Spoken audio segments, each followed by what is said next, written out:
Olá, olá! Sejam todos muito bem-vindos. É um prazer ter todos vocês aqui. Eu sou o professor Jean Torres, do Componente de Língua Portuguesa, e nós vamos dar uma olhada no que nós veremos na nossa aula. A aula 12, com objeto de conhecimento, autores da geração de 45. Detalhamento, o mundo de Guimarães Rosa.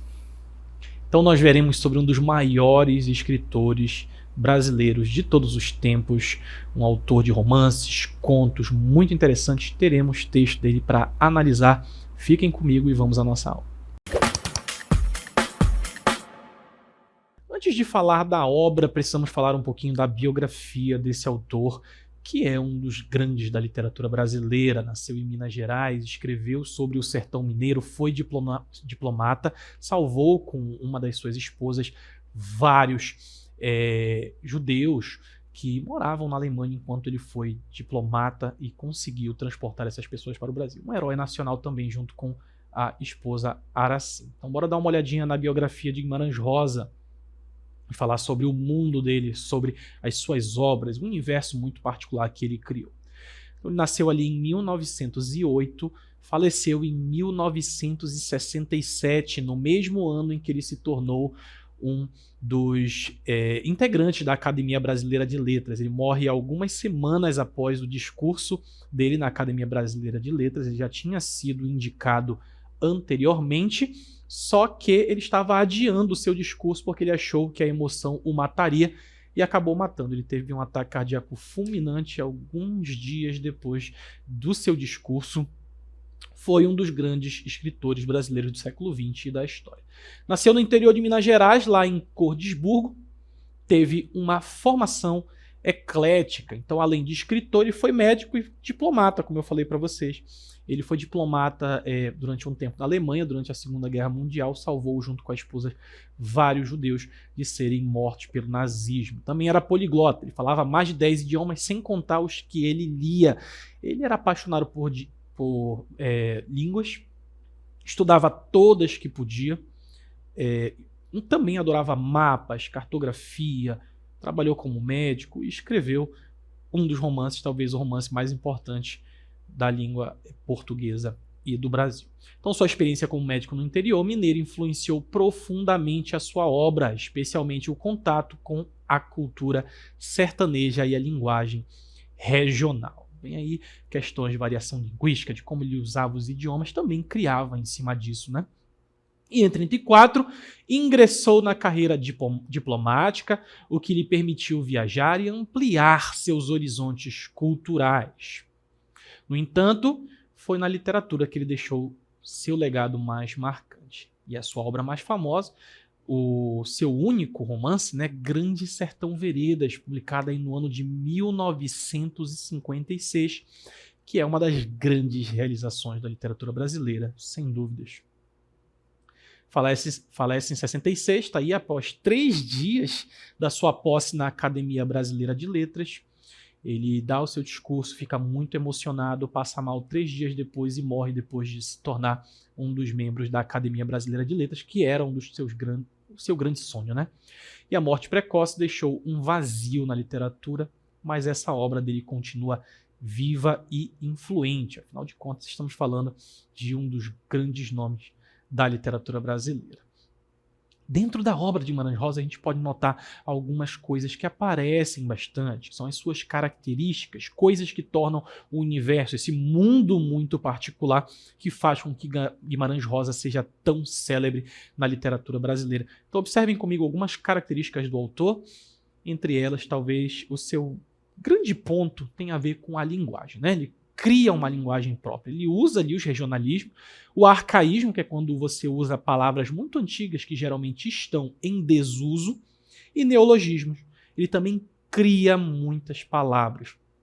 E a criação, ela não é, vou falar uma palavra aleatória juntando letras. Não, são muito estudado, pega radicais, prefixos, sufixos, mistura o português com outros idiomas e cria essas novas palavras com significados muito, muito próprios. E a sua prosa é poética e musical, muitas vezes comparada à linguagem dos cantadores de repente. Afinal de contas, ele tem influência sertaneja, isso também tem a ver com música, né? A música do sertanejo do século XX, aquela pessoa que tange a boiada, que canta a vida com a sua viola. Nós temos um exemplo ali de um dos textos, de uma das frases mais célebres de Guimarães Rosa e mais bonitas também. O correr da vida embrulha tudo. A vida é assim. Esquenta e esfria. Aperta e daí afrouxa. Sossega e depois desinquieta. Muito bonita, né? O que ela quer da gente, não está aí com o restante, mas o que ela quer da gente é coragem. Temos temas universais, embora ambientadas no sertão, suas obras abordam questões como o amor, o destino, a violência, a fé e a luta entre o bem e o mal. É importante falar, né, que a violência é muito importante para entender principalmente a figura ali dos jagunços, o banditismo social, grupos que iam contra as leis nas quais eles não acreditavam, achavam que eram opressivas. Não que os personagens de Guimarães Rosa sejam santos, mas muitos buscam alguma espécie de redenção. São esses personagens complexos, profundamente humanos, cheios de contradições e dilemas existenciais. Então, às vezes, eles não seguem leis, mas eles seguem suas leis próprias, dos seus grupos. Temos também narrativa não linear, frequentemente ali no romance, né? Ele quebra essa linearidade, conta o futuro do seu narrador, personagem Riobaldo, mas também mostra flashbacks de quando ele era criança. E esses monólogos interiores, como em Grande Sertão Veredas, que é basicamente todo narrado por Riobaldo, fazendo esse monólogo como se ele estivesse conversando com um interlocutor. E a influência do regionalismo. O sertão mineiro é o cenário principal de suas histórias. Mas ele vai além, né? Ele tem aí o regionalismo universalizando essas experiências, tornando universal, tocando em temas comuns a todos os grupos. Então é importante a gente compreender um pouquinho sobre Guimarães Rosa, falar sobre algumas obras que foram importantes para caracterizar essa literatura, esse mundo muito particular. Claro que o seu grande texto é o romance Grande Sertão Veredas, mas ele também era um famoso contista, escrevia essas narrativas curtas, sempre no sertão mineiro, geralmente falando ali sobre o sertão mineiro, caracterizando, falando de loucos, crianças, um dos contos. O conto que nós leremos hoje fala justamente sobre essas figuras. Observem algumas obras, então, famosas de Guimarães Rosa. Nós temos aí o seu primeiro texto de narrativas, né, Sagarana, que é de 1946, o autor ainda tentando maturar a sua escrita, os seus temas. Também escreve em 56, dois dos seus grandes textos. 56 foi um grande ano, escreve Corpo de Baile, que tem ali 7 novelas dentro de um livro bastante robusto, dividido em 2 volumes. Também em 56, imaginem, publica Grande Sertão Veredas, o seu único e principal romance.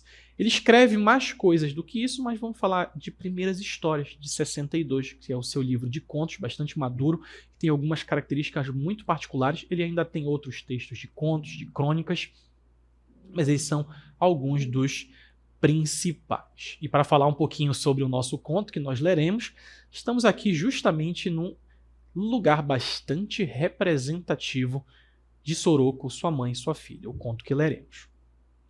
Então observem comigo essa estação de trem. Uma estação de trem que fala bastante sobre o conto que nós leremos, que faz parte de Primeiras Histórias. Primeiras Histórias, um livro de contos, narrativas mais curtas, que utiliza algumas figuras bastante peculiares do sertão. Fala de loucos, fala de crianças. Todos eles para compor esse universo rosiano no livro que o milagre é muito importante. O que significa? Significa que nós temos narrativas que vão se desenvolvendo e à medida que elas vão se desenvolvendo, cria-se uma tensão e tem algum final inesperado. Alguma coisa que nós vamos caracterizar como o milagre em Guimarães Rosa. Algo que o leitor não espera e que todos acabam observando aquilo como se fosse de fato um acontecimento miraculoso.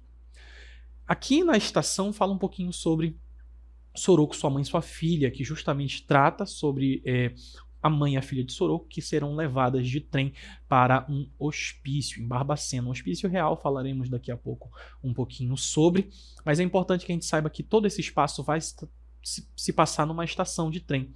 Observem comigo, então, o conto. Então temos aqui o nosso título Soroko, sua mãe, sua filha.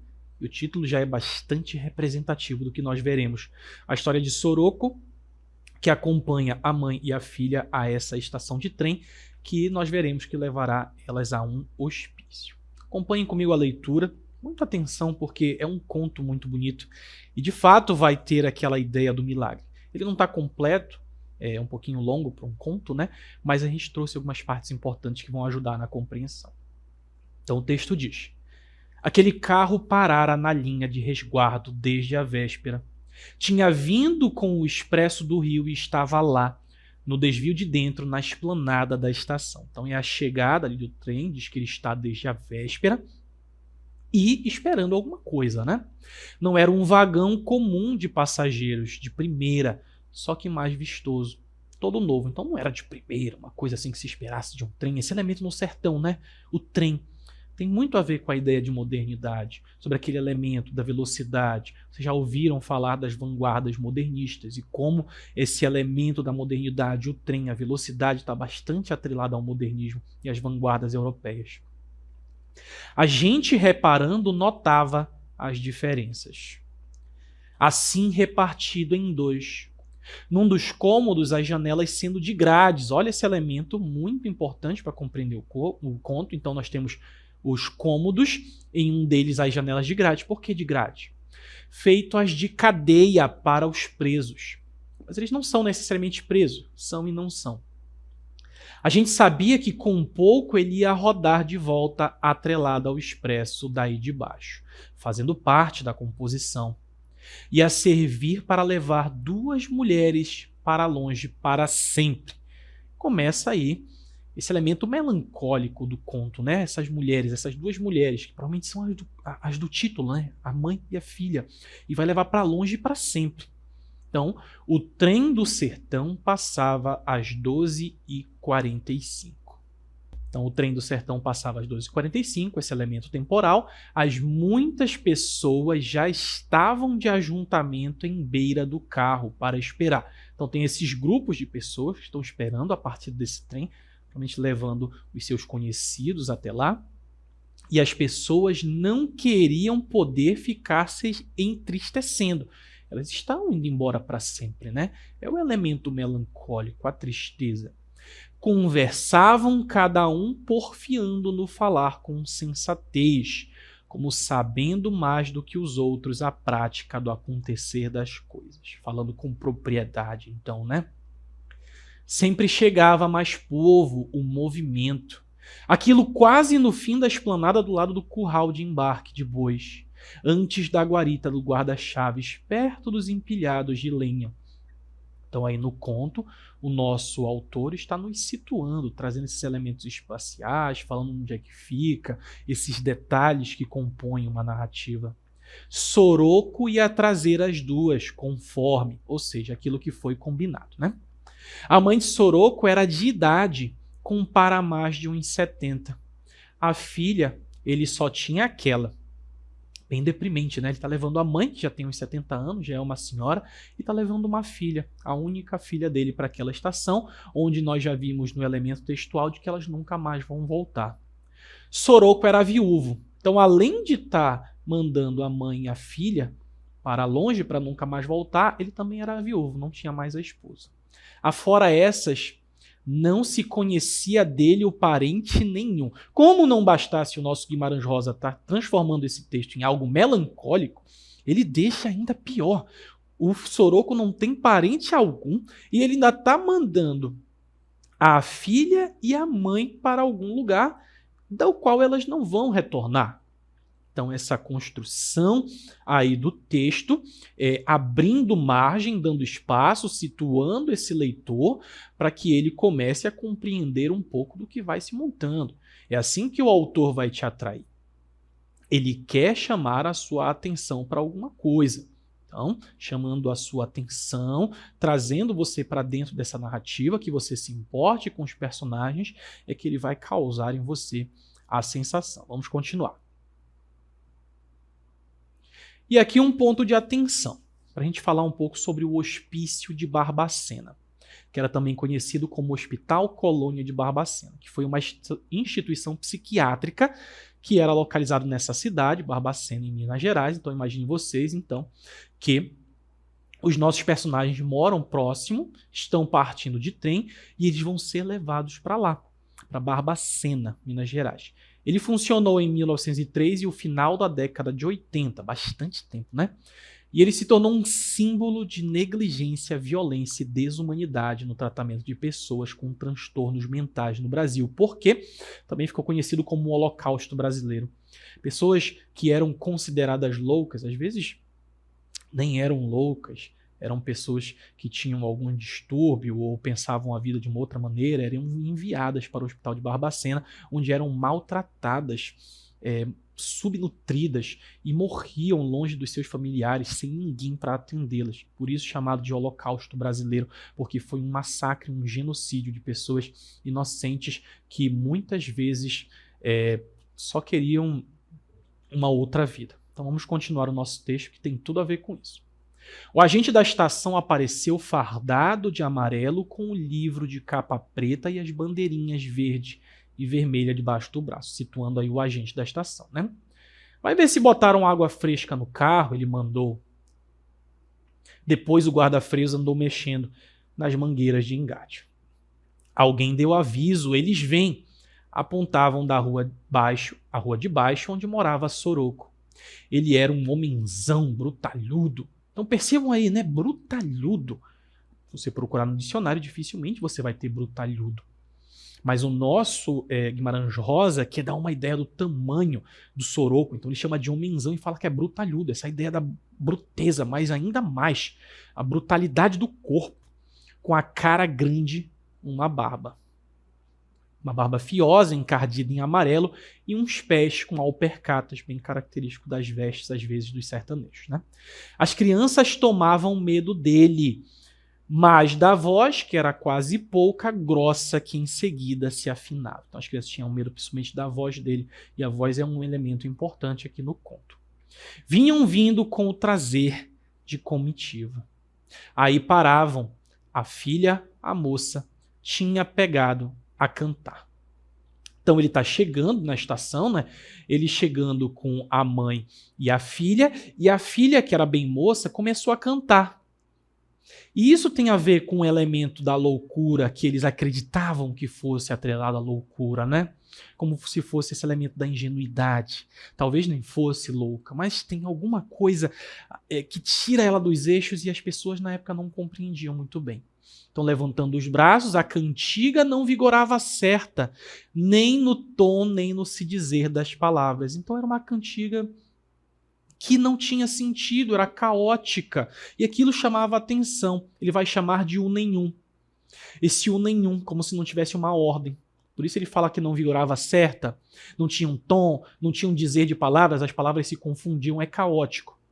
E a moça punha os olhos no alto, que nem os santos e os espantados, vinha enfeitada de disparate, num aspecto de admiração. Então, enfeitada, né? Vestida, bem vestida, como se fosse uma santa.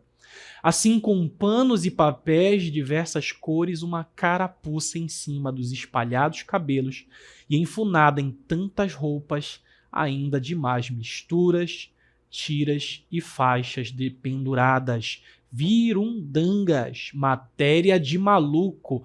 Então a ideia da maluquice dela está atrelada principalmente ao vestir, né? As roupas chamavam a atenção, eram espalhafatosas, e ela cantava uma música sem nexo e caótica.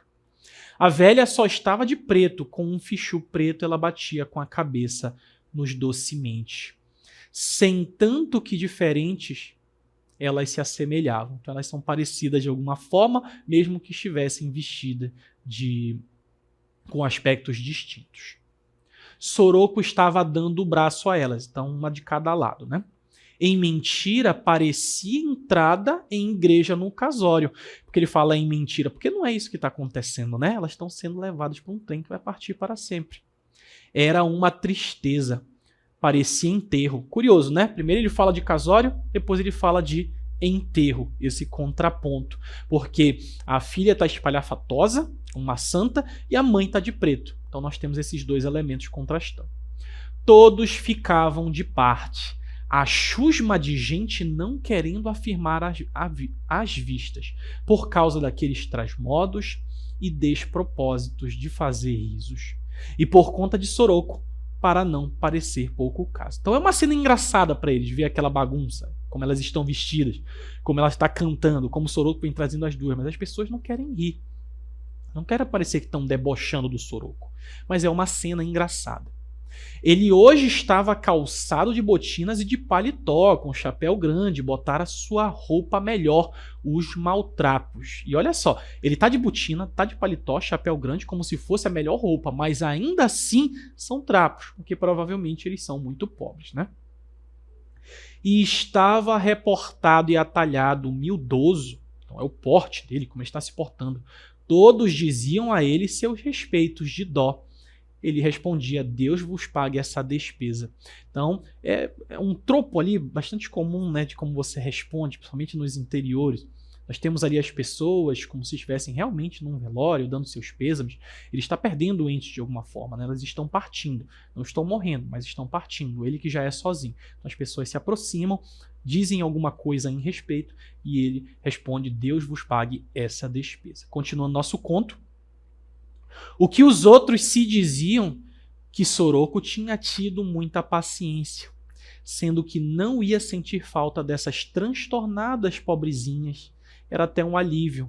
Então, como se as pessoas dissessem: nossa, ele até aguentou por muito tempo, né, a situação delas, que supostamente elas são loucas. E ele tentando ali, segurou, mas tem não dava mais conta e seria um alívio que elas se fossem. Isso não tinha cura. Elas não iam voltar nunca mais. De novo, esse elemento reforçando que elas não vão retornar para onde elas vão. De antes, Soroko aguentara de repassar tantas desgraças, de morar com as duas pelejadas. Era cansativo, né? Daí, com os anos, elas pioraram. Ele não dava mais conta, teve de chamar ajuda, que foi preciso. Então, elas foram piorando a situação delas, talvez algum caso de autismo. Hoje nós compreendemos mais os neurodivergentes. E isso sempre foi um pesar. Imagine você no interior de Minas Gerais, ali por 1940 e pouco, ou 30 e pouco, 20 e pouco, e tendo que lidar com isso sozinho, sem alguém para ajudar, sem familiares. Tiveram que olhar em socorro dele. Então as pessoas ajudavam. Determinar de dar as providências de mercê. Quem pagava tudo era o governo. Então vejam só, né?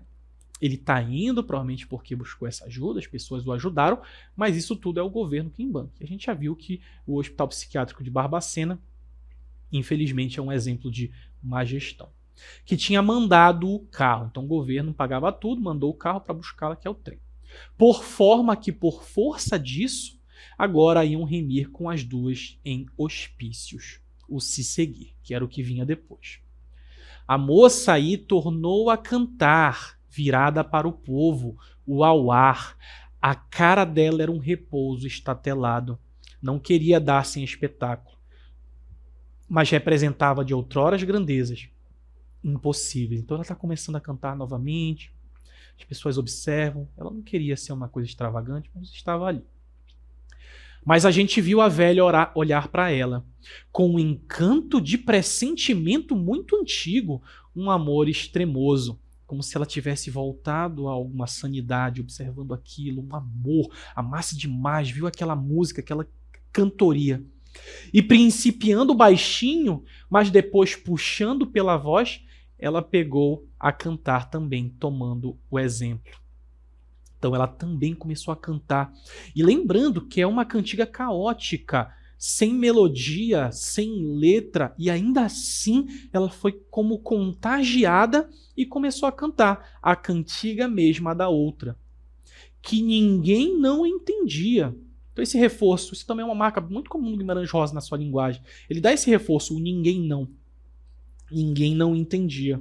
Agora elas cantavam junto. Não paravam de cantar. Então percebam esse elemento da música, né? Nós temos essas duas mulheres, parentes, uma mãe de Soroko, a outra filha de Soroko. Elas têm uma espécie de singularidade, cantam juntas uma cantiga caótica, enquanto são mandadas para um hospício. É bastante importante para a gente compreender um pouquinho o final da narrativa. Continuem comigo. Aí que já estava chegando a horinha do trem. Tinham de dar fim aos aprestes, fazer as duas entrar para o carro de janelas enxequetadas de grades. Então, aqui, né, elas iam para lá, para aquele lugar onde tinha janelas com grade, para que não fugissem, porque elas estão sendo levadas para um hospício. E esse hospício é como se fosse uma prisão. Assim, num consumiço sem despedida nenhuma, que elas nem haviam de poder entender. Então, elas também não sabem o que está acontecendo, né? Elas estão com algum distúrbio. Isso faz com que elas não entendam que não precisa se despedir. Está se despedindo de quê? Elas não compreendem mais o que está acontecendo, o que é aquilo. Agora mesmo a gente só escutava era o acorsou do canto das duas, aquela xirimia que evocava que era um constado de enormes diversidades desta vida que podiam doer na gente. É como se fosse um pranto, uma lástima, um pranto, uma música que chama a atenção por conta da sua melancolia, da sua tristeza. Sem jurisprudência de motivo nem lugar nenhum, mas pelo antes, pelo depois. Então é esse canto que surge do nada e as pessoas não conseguem compreender o seu significado e o que ele significa. Soroco não esperou tudo se sumir, nem olhou, só ficou de chapéu na mão, mas de barba quadrada, surdo. Eles nem se despediram, né? Só observa o trem partir. O que nele mais espantava. O triste do homem lá decretado, embargando-se de poder falar algumas suas palavras. Ele não sabe o que quer dizer, né? Do que dizer. Lembrando que ele é um homem uma certa bruteza, o brutalhudo, nas palavras de Rosa. E foi o que não se podia prevenir. Quem ia fazer siso naquilo? E aí vem o milagre. Eu falei para vocês, né? Esse elemento do milagre, esse elemento de alguma coisa que chama atenção, molda a narrativa, excede as expectativas. A gente tem duas personagens que têm lá no seu cantar a loucura, né? Esse elemento da loucura, esse elemento que chama a atenção, o cantar caótico.